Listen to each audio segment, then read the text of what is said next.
Kaixo Berriro, hoy empezamos este nuevo formato, ya que me han pedido que en relación al libro de El comunalismo Abertzale, pues hagamos una fragmentación en dos partes, en dos vídeos, y analicemos qué es el comunalismo Abertzale. Esto que estoy grabando ahora mismo, lo estoy grabando en este formato, estará tanto en YouTube como también en iVoox, en formato podcast. Entonces, en esta primera parte analizaremos lo que es el diagnóstico que hace el libro del comunalismo Abertzale y, bueno, qué es lo que proponemos. Eso vendrá en el segundo vídeo que llevará a cabo en el segundo podcast. Bueno, hasiko gara. ¿Qué intentamos plantear en el libro del comunalismo Abertzale? Bueno, pues en la primera parte hablamos de que tenemos en Euskal Herria un colapso civilizatorio que es evidente, y hablamos del modelo económico demográfico actual y ponemos tres fechas que nos hacen darnos cuenta de que estamos en una cuenta atrás, y hablamos de 2036, 2039 y 2072. ¿Y por qué estas fechas y no otras? 2036 es la fecha que nos dan para el fin de los Arnasgune. En el libro, sin ningún tipo de complejos, entendemos que los Arnasgunes deberían de ser protegidos por ley. Es decir, si se mueren los Arnasgune, se muere el euskera como lengua cotidiana. Eso es una cosa que es evidente y se hará aún más residual de lo que es actualmente. 2036 también es la fecha que Confebask, que los empresarios vascos nos dicen que necesitan más trabajadores, cientos de miles de trabajadores, y curiosamente Euskalgintza, en el estudio que hizo, nos habla de lo mismo. Hablan de 300.000 trabajadores para el año 2036 que necesitamos y 300.000 hablantes de euskera. Esto lo tenéis en el libro. En los primeros capítulos hago pues diferentes referencias numéricas, y en este caso, os digo para los que compréis el libro y tengáis el libro, o lo tengáis ya, en el primer capítulo, que es cuando hablo del modelo demográfico, hablo evidentemente de que para 2036, pues Consello nos habla de que hacen falta 300.000 hablantes de euskera más para que el euskera pues no se muera, y Confebask nos habla de 300.000 trabajadores más de cara a ese año 2036. Curiosamente, como digo, es el mismo año en el que dicen que los Arnasgunes dejarán de existir como tal.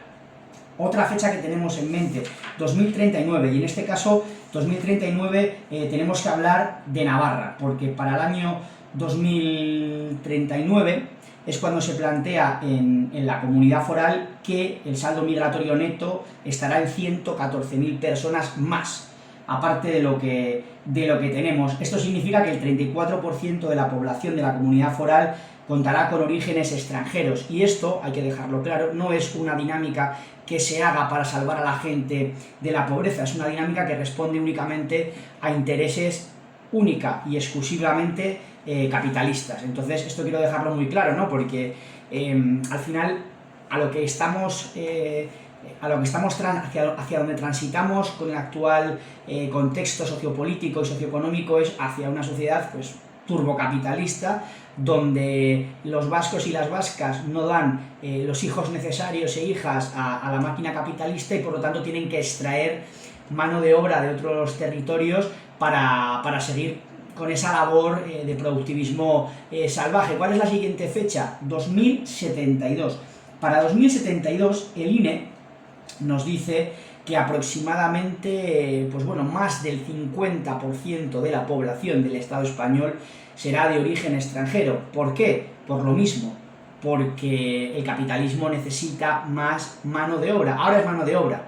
Los chinos están hablando de robotizar esa mano de obra, ¿no? Al final, lo que está en el trasfondo de todo esto es la lógica de producir, producir y producir. Es decir, si nosotros y nosotras tenemos una perspectiva anticapitalista, es decir, si somos anticapitalistas, no podemos estar a favor de un modelo productivo como el actual, que se basa en la extracción absoluta y le da igual las consecuencias que tenga esa extracción. En este caso, esa extracción va a tener consecuencias socioculturales gravísimas, como es la pérdida de la cultura vasco-navarra en nuestro país, pero es que en otros países, en Cataluña, hablamos de que el 30% de la población a día de hoy es catalanoparlante, y no digamos ya en lugares como Córcega, Bretaña, Escocia o Irlanda, donde las tasas de lenguas autóctonas son ridículas y las culturas autóctonas están en claro riesgo de desaparición y en plena recesión. Por eso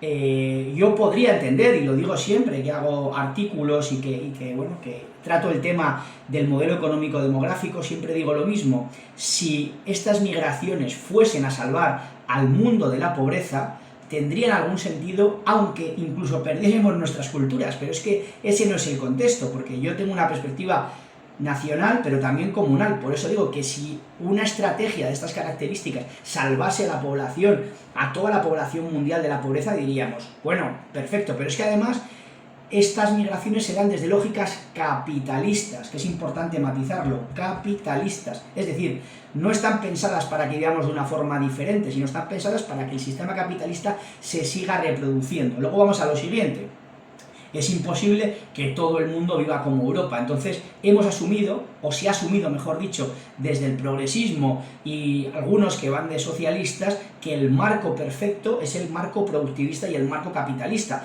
porque en vez de criticar la migración como fenómeno derivado del capitalismo, la migración actual, que no tiene nada que ver con la migración pasada, ya lo dije en la presentación del libro, que para que nos hagamos una idea, los visigodos que gobernaron la península eran tan solo el 3% de la población. Ahora mismo hablamos de que solo en Navarra ya las personas de origen extranjero están por encima del 20%. Como vemos, la inmigración no ha sido nunca como está siendo en el contexto contemporáneo y concretamente en Europa. Por lo tanto, frente a esto, ¿qué planteamos? Pues lo que planteamos es perspectivas anticapitalistas. Esa es la realidad, y ahí es donde hablamos a vueltas con el decrecimiento. Mucha gente siempre me está diciendo que el decrecimiento no suena bien, que el decrecimiento no es atractivo, y yo ahí siempre digo dos cosas. La primera es que el comunalismo abertzale no es una propuesta populista, eso en primer lugar, y en segundo lugar siempre digo que, claro, hay que entender que el decrecimiento ya se está produciendo en su faceta negativa, que es la faceta de la recesión. Las economías familiares están en plena recesión. Las personas están sufriendo una crisis brutal de sus economías. Esto es una evidencia. Entonces, la diferencia entre la recesión y el decrecimiento es que el decrecimiento es una acción coordinada y elegida, y la recesión es impuesta. Por eso yo siempre hablo que decrecimiento sí, recesión no. Desgraciadamente, hacia lo que caminamos es a la recesión absoluta y a la segmentación social y a unas diferencias entre ricos y pobres al estilo África, Sudamérica. Entonces, Greber hace una propuesta en su libro de Trabajos de mierda, donde dice que una gran parte de los trabajos podrían desaparecer. Claro, si desaparecen los trabajos tenemos que generar alternativas, trabajos basados en la comunidad, por y para la comunidad, no en favor de los empresarios. Si reducimos las jornadas laborales, repartimos el trabajo, y si repartimos el trabajo habrá pleno empleo. Hay que recordar que en el Estado español estamos superando los 2 millones de parados en el año 2026. Entonces, ¿qué pasa? ¿Qué sucede? Sucede que tenemos que plantear alternativas que nos lleven hacia otros modelos que tengamos, que sean más resilientes y que sean más positivos para los pueblos y para los ecosistemas. Yo siempre digo lo mismo: el actual modelo capitalista nos lleva a la destrucción cultural, a la destrucción social, a la destrucción comunitaria, a la destrucción en todas las facetas, hacia el colapso civilizatorio absoluto, es hacia lo que nos lleva el capitalismo. Por eso creo que hay que generar otro tipo de propuesta laboral, otro tipo de propuesta socioeconómica. Y claro, ¿en qué se equivocaba Greber? David Greber nos hablaba de que una alternativa a esa destrucción del trabajo era la renta mínima universal o la renta garantizada universal. Y yo siempre lo que planteo es que, claro, si en un solo lugar o en 4 o 10 países se hace una renta mínima universal, eso es un efecto llamada a la migración brutal. Entonces yo, frente a esa propuesta de Greber, que me parece que solo podría ser aplicable una renta universal si se aplicase en todos los países del mundo. La alternativa es que desde las cooperativas integrales generemos trabajo creado por y para la comunidad, y se puede. Háganme caso que se puede, pero hace falta cambiar de modelo socioeconómico, hace falta transitar en una transición que nos lleve hacia otro modelo que no sea productivista. Porque claro, hay que entender, y esto lo dije también en la presentación el otro día en Vizcaya, que el capitalismo es de derechas y de izquierdas, y tanto en la Unión Soviética como en el bloque capitalista occidental siempre lo que se ha intentado es que el PIB, que el Producto Interior Bruto, siga creciendo. Y yo digo que hay que generar otros marcos, por ejemplo, me viene a la cabeza en Bután, el índice butanés, ¿no?, donde se meten otros conceptos que van más allá del económico, como puede ser el bienestar psicológico, la buena política, etcétera, etcétera. Bueno, esto en lo que se corresponde al modelo económico demográfico actual y las perspectivas anticapitalistas. Como digo, el actual modelo demográfico actual lleva a la erradicación de Euskal Herria y otras muchas naciones minorizadas de Europa, lleva a la segmentación social, lleva a al colapso definitivo de los modelos sociales, y tenemos que responder a esto con alternativas anticapitalistas. ¿Por qué? Porque si hablamos de los problemas que se generan, que ahora vamos en la segunda parte de esta parte, si hablamos de los problemas que se generan con el modelo neoliberal y no planteamos una alternativa, eso tiene un nombre y se llama ecofascismo, que es justo lo que hace la ultraderecha. La ultraderecha habla de los problemas que además ha creado la propia derecha con las lógicas neocoloniales, pero no plantea perder privilegios, y hay que dejarlo bien claro. Hay que perder privilegios para que la gente no se vea obligada a migrar. Es una parte fundamental de mi trabajo. Para evitar el drama migratorio hay que perder privilegios. Consecuencias sociopolíticas y económicas del colapso. Estamos actualmente, y estos últimos años, fundamentalmente post-pandemia, en una inercia absoluta de destrucción de la izquierda. La izquierda ha desaparecido y ahora tenemos otro sujeto, que en este caso hablamos del progresismo, que es un progresismo neoliberal que es calcado y copiado de los Estados Unidos de América y trasladado a Europa. ¿Qué sucede con esto? Pues lo que sucede, básica y exclusivamente, es que en los últimos años, y en lugares como el Estado español, desde el año 2000, es decir, hace 26 años, ha habido unos cambios tan fuertes a nivel sociodemográfico, y sobre todo después de la pandemia, que ya no insistimos ni planteamos el acabar con el capitalismo, en plantear modelos alternativos al capitalismo. Ya lo único que hacemos es intentar maquillarlo con lógicas de greenwashing, de pinkwashing, o de purple washing, o sea, con luchas feministas que están dentro del modelo capitalista, con luchas igual que pueden ser completamente insertadas e integradas dentro del modelo capitalista actual. Entonces, en ese modelo, donde además, como digo, ha habido un cambio sociodemográfico brutal, han empezado las etiquetas. Y ya dos elementos que antes eran irrenunciables en Euskal Herria, como la pertenencia a una nación y la pertenencia a una clase, que en este caso a mí me gusta hablar de comunidad, pero era bueno, en los análisis antiguos siempre se ha hablado de clase y de nación. Es verdad que Murray Bookchin empezó a introducir el concepto de comunidad, que a mí me parece mucho más transversal y mucho más equitativo, siempre entendiendo la comunidad en una sociedad redistributiva, donde no hay grandes diferencias entre las personas.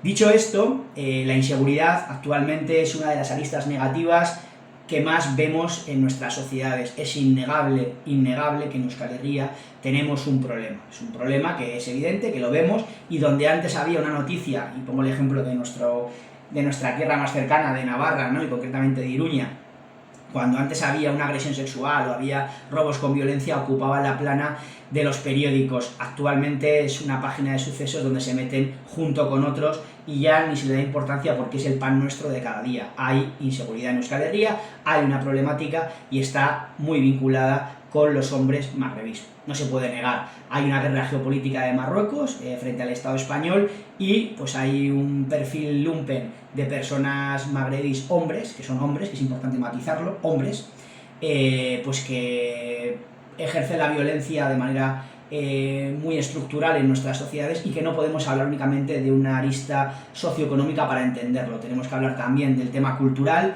y cultural religioso, donde el Islam y el ultrapatriarcado que actualmente está insertado en el tuétano de las comunidades rurales magrebís, pues esa violencia contra las mujeres y la propia violencia que tiene el patriarcado pues es ejercida. Entonces la arista sociocultural es indispensable para entender por qué los jóvenes magrebís hombres están detrás de multitud en nuestro país de robos con violencia y agresiones sexuales.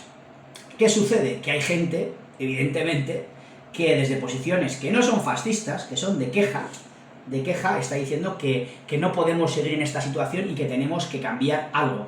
Y hemos empezado con esos lemas grandilocuentes de fascista. Es que la tía Karmentxu es fascista porque se queja de la situación en el casco viejo de Bilbao. Es que Miosaba es fascista porque está diciendo que cómo puede estar así el Aldesar de Gasteiz. Bueno, pues llega un punto que se ha utilizado de manera tan banal el fascismo que al final se le ha vaciado de contenido. Yo en el libro tengo un artículo sobre qué es realmente el fascismo y explico lo que es el fascismo, es decir, denunciar una situación creciente de inseguridad no te hace fascista. Y además, si la propuesta que estamos planteando es decrecentista, redistributiva y no autoritaria, pues es todo lo contrario a lo que es el fascismo clásico.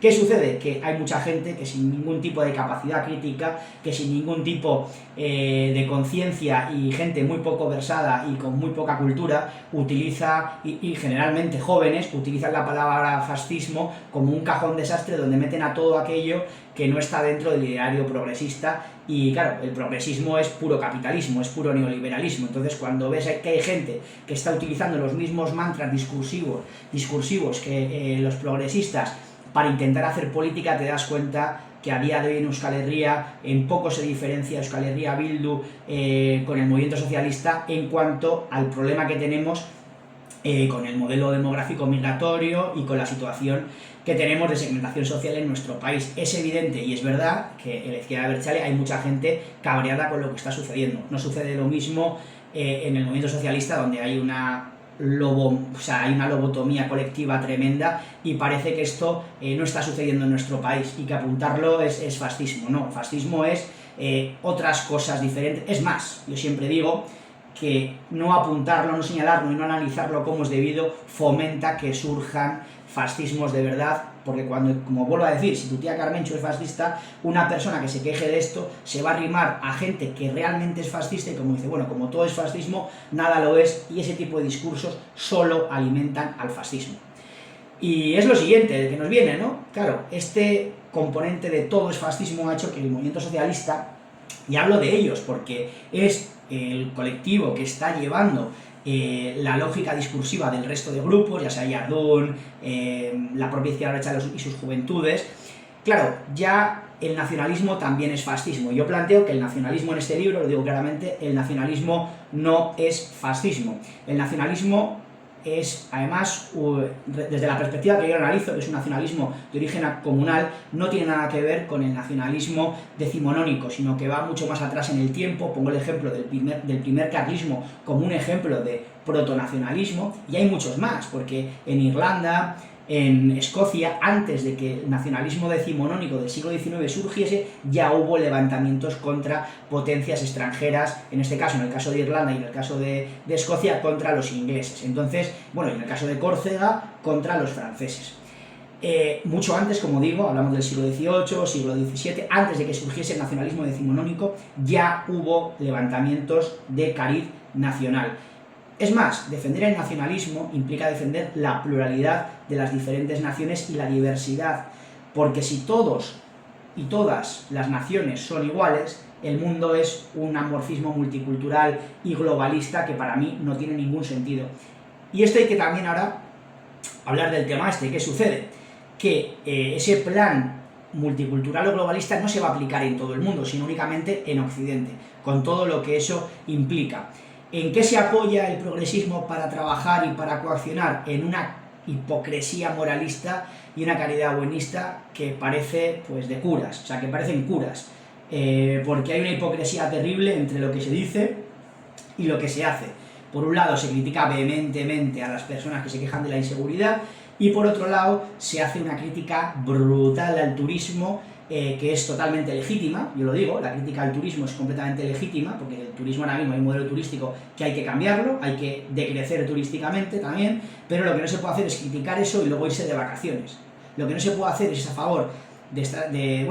a favor de la política migratoria del gobierno, por ejemplo, de Pedro Sánchez, y luego irte de vacaciones y tener unos sueldos es que esto hay que decirlo muy claro. Y el otro día, en una conversación con un ingeniero industrial, se lo decía, una persona que es progresista, que está a favor del modelo migratorio de Pedro Sánchez, y yo le decía, bueno, pero es que para que haya migrantes tiene que haber gente como tú, gente que cobre pedazos de sueldos, es decir, con sueldos de 3.000, 4.000, 5.000 euros, siempre va a haber desigualdad y siempre va a haber migraciones y pobrezas. Hay que redistribuir, hay que trabajar menos y repartir para que la gente no se vea obligada a migrar. La mejor forma de que cientos de miles de jóvenes magrebíes no quieran venir a Europa, no quieran venir a Euskal Herria, es que caiga el régimen de Mohamed VI, que caiga la dinastía alauí y que haya un régimen democrático real en Marruecos donde haya una riqueza redistribuida entre su población y no estén en la mierda hablando mal y pronto. Por eso yo apunto de manera certera, ¿no? y no hago una alegoría terrible y tremenda y constante del moralismo, cuando encima yo no me lo aplico a mí mismo. Y yo lo digo siempre, gran parte del progresismo a día de hoy está formado por gente con buenos salarios, muchos de ellos funcionarios, que viven en realidades paralelas. Entonces tenemos que entender que hay que cambiar nuestro modo de vida. Si no cambiamos nuestro modo de vida, seguiremos siendo dependientes energéticamente del Magreb, seguiremos viviendo en una sociedad muy desigual y donde la inmigración pues será el pan nuestro de cada día, y cada vez que el tema sea más insostenible, la gente pedirá más mano dura. Entonces, o cambiamos y decrecemos y cambiamos de modelo productivo, o estamos abocados a sociedades ecofascistas rollo Mad Max. Eso es hacia lo que vamos. Claro, antes decía, todo es fascismo. ¿Qué pasa? Que el fascismo se puede desmontar. Entonces, como no todo puede ser fascismo, pues ya utilizamos otros conceptos, como es el tema del racismo.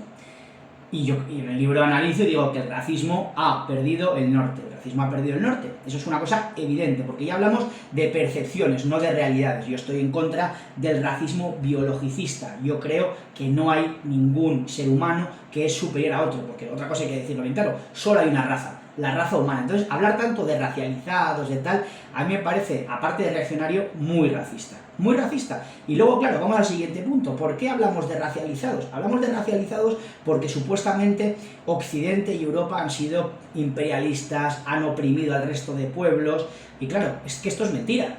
Es que esto es históricamente mentira. ¿Que ha habido colonialismo por parte de Europa? Sí. ¿Que ha habido atrocidades? Sí. ¿Que hay que denunciarlas? Sí. Pero que el concepto de racializado surge de universidades estadounidenses de cariz progresista, también es verdad. También es verdad, y que es un concepto que puede valer, aunque también hay que cogerlo con muchas pinzas, por la situación en la que se creó Estados Unidos, erradicando a la población autóctona, con segregación racial, con el Ku Klux Klan, etcétera, etcétera. Pero en Europa no se puede coger, más que nada porque sujetos supuestamente racializados como los magrebíes, sus antepasados participaron en la conquista de la península ibérica. Porque racializados como los turcos otomanos participaron en la conquista de los Balcanes, y de esa conquista, las guerras de los Balcanes, de esa separación étnico-religiosa que fomentó y que introdujo el Islam. Entonces, claro, cuando hablamos de ese imperialismo árabe, por ejemplo, el imperialismo árabe ha modificado multitud de culturas y ha impregnado a pueblos que no tenían nada que ver con los árabes la cultura árabe. Eso también es imperialismo. Los árabes fueron antes que los blancos europeos los que, lo digo en todas las presentaciones, introdujeron la esclavitud en el África subsahariana en el siglo VI. Tienes que irte a Kazajistán o a cualquier sitio de influencia árabe para darte cuenta de lo que es el imperialismo árabe musulmán, que es lo mismo que el hispanismo, que el imperialismo español, es lo mismo el imperialismo árabe musulmán. Por eso no se puede gritar, como hizo Terry en el velódromo Anoeta, poder árabe, porque sería como gritar poder español. Los árabes han sido una nación opresora e imperialista. Y lo siguen siendo a día de hoy cuando aportan cantidades ingentes de dinero en madrazas y en la construcción de mezquitas. De hecho, la ortodoxia islámica actual del Magreb tiene mucho que ver con las petrodictaduras. Eso hay que dejarlo también muy claro. Y claro, luego hay que entender, que también la gente dice, porque vivimos en un mundo bastante ciego, hay que entender por qué una persona de Dagestán y del Magreb apoya a la lucha del pueblo palestino. No lo hace por derechos humanos en muchos casos, no nos confundamos. Lo hace única y exclusivamente porque son hermanos musulmanes. Si eso mismo se replicase en otro lugar, no tendrían el mismo posicionamiento. Entonces tenemos que entender también lo que es ese identitarismo musulmán, ¿vale? Para saber un poco de lo que hablamos. Porque que lo que sucede en Gaza es un genocidio, es una realidad, eso nadie lo puede negar, pero tenemos que entender qué actores y por qué están de parte de un lado. El otro lado, evidentemente, es totalmente asqueroso, que es el Estado de Israel, pero hay que entender también esas partes sociológicas, porque si no las entendemos, parece que, bueno, y en Euskal Herria igual, tenemos que entender por qué hay ese apoyo tan tremendo a la causa palestina, porque sigue habiendo ese resquicio de lo que era Arafat, lo que era ese nacionalismo palestino que no era tan religioso, y claro, eso ha cambiado completamente. Entonces tenemos que denunciar el genocidio en Palestina, pero hay que entender que a día de hoy la población palestina mayoritariamente es profundamente islamista, y decir esto es objetivo, y también hay que decir por qué en Marruecos se apoya al pueblo palestino y no al pueblo saharaui, por ejemplo. O sea, hay unas contradicciones en la izquierda y en nuestro país que son tremendas, que tenemos que como poco reflexionar, porque como siempre digo, no todo es blanco o negro. Denunciar el genocidio que sucede en Palestina no nos tiene que hacer olvidar y perder el norte de otras cuestiones geopolíticas y sociológicas de por qué hay gente y naciones que se posicionan de un lado o de otro. Turquía, por ejemplo, se ha posicionado súper en contra de Israel y muy a favor de Palestina. ¿Pero qué hizo Turquía con los armenios? ¿Quién habla del genocidio armenio? ¿Quién habla de lo que han hecho con los kurdos? Claro, es que hay que ser un poco preciso con nuestras palabras y con nuestros análisis geopolíticos, que a día de hoy no lo estamos haciendo. Como último bloque, y vamos acabando ya en este podcast, hablamos de multiculturalismo e historia, dos conceptos que para mí están enfrentadísimos. Y diré, multiculturalismo es un proyecto que única y exclusivamente se pretende aplicar en Europa, en Occidente. No se quiere aplicar en África, no se quiere aplicar en Asia, no se quiere aplicar en muchos sitios porque el multiculturalismo no funciona. No funciona. Lo hemos visto en los Balcanes, lo hemos visto en la India, en Pakistán, lo hemos visto en países africanos, donde, por ejemplo, los tutsis y los hutus en Ruanda. Lo hemos visto en multitud de sociedades. El multiculturalismo, es decir, culturas diferenciadas peleando por los mismos recursos, no funciona. Lo que puede funcionar es la integración y que haya una sociedad, y vuelvo a decir que yo no creo en las razas, pero yo como alternativa al multiculturalismo hablo de multirracialidad, es decir, que haya personas en una nación cohesionada, donde donde tengamos una misma cultura, pero que pueda haber gente de diferentes rasgos físicos raciales, que por cierto, esos rasgos físicos acabarán mestizándose con el paso del tiempo en base a una integración natural. Y un ejemplo claro de que en Occidente no funcionan las sociedades multiculturales es Estados Unidos, donde no ha habido una mezcla, no ha habido un mestizaje, ni por parte de unos ni por parte de otros, Eso también hay que dejarlo muy claro. Evidentemente no es la misma posición la que tenían los blancos que los africanos, que fueron afroamericanos, que fueron efectivamente segregados y que sufrieron una violencia estructural desmedida. Pero es verdad que después de esa...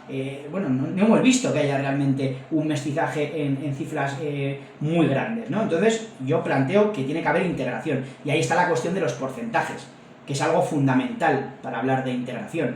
Claro, si de repente tenemos, como hablaba al principio de este podcast, tenemos porcentajes del 30, 40 o 50% de población de origen migrante, y cada uno de su padre y de su madre, es decir, de diferentes orígenes, la integración es imposible. Entonces lo que hay es un amorfismo multicultural donde lo único que nos arraiga es el consumo, que para el capitalismo esto es perfecto. Yo planteo que tenemos que estar entre el 10-15% y como muchísimo el 30%, y muy bien repartida la población migrante para que la integración funcione. Y hablo de que tiene que ser el 10 y el 15. Vamos tarde, estamos en el 20. estamos en el 20% y en algunas cortes de edad estamos hablando del 40%. Esto hay que hablarlo porque es que es algo fundamental. La integración es base, por eso yo hablo en el libro y ya lo dejaré para el segundo de vídeo, cómo hacemos para sobrevivir frente a este drama que tenemos. Ahí hablo de los Arrasgune Integrala y de la propuesta de la cooperativa integral, partido y sindicato como alternativa a lo que se nos viene, que básicamente es la disolución absoluta del pueblo vasco y de diferentes pueblos minorizados de Europa en el amorfismo del globalismo neoliberal que tenemos a día de hoy. Tenemos que plantar cara a aquellos que están intentando invalidar cualquier crítica al actual modelo demográfico capitalista. Tenemos que plantear alternativas que sean humanas, es decir, que se basen en la redistribución, de ahí el decrecimiento, y en la justicia global, pero sin olvidar nuestro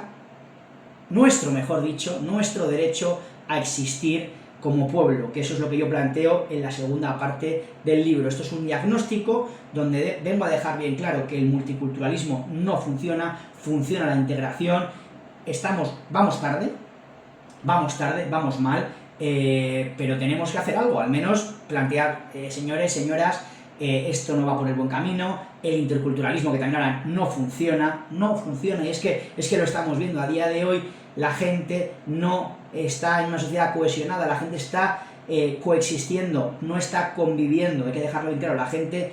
Y es que es muy evidente, tú vas a muchos pueblos de la Ribera que hay un problema brutal y a los únicos que ves tomando café es a los magrebís, ellos por su lado, los navarros por el suyo y las navarras, y lo que no vas a ver casi nunca, por no decir nunca, es a mujeres magrebís tomándose el café como se lo toman los hombres. Pongo un ejemplo banal, pero que nos demuestra que la segregación por motivo de sexo ya se está dando en la Navarra del siglo XXI, y la segregación por origen también. Y si no lo queremos ver, estamos ciegos, y no estamos mejorando nada. Y como decía antes, y ya acabo, no querer ver eso y hablar desde el punto de vista de la caridad, del paternalismo, como si fuésemos curas, lo que está generando es el caldo de cultivo perfecto para lo que existe en Francia, que es una guerra de baja intensidad, donde hay unas luchas continuas y constantes entre población que emigró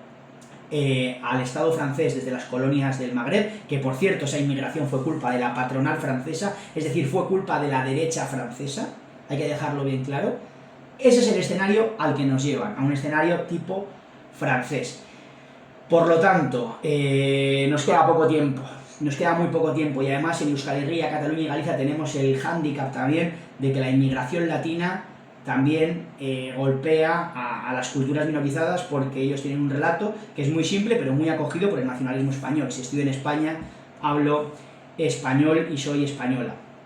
Solo hay que ver este verano el montón de camisetas de la selección española que hemos visto no únicamente en el Euskal Herria, que también, sino yo estuve en Cataluña este verano, y también en Cataluña, en pueblos que han sido siempre feudos independentistas. Era alucinante ver el montón de camisetas que había de la selección española.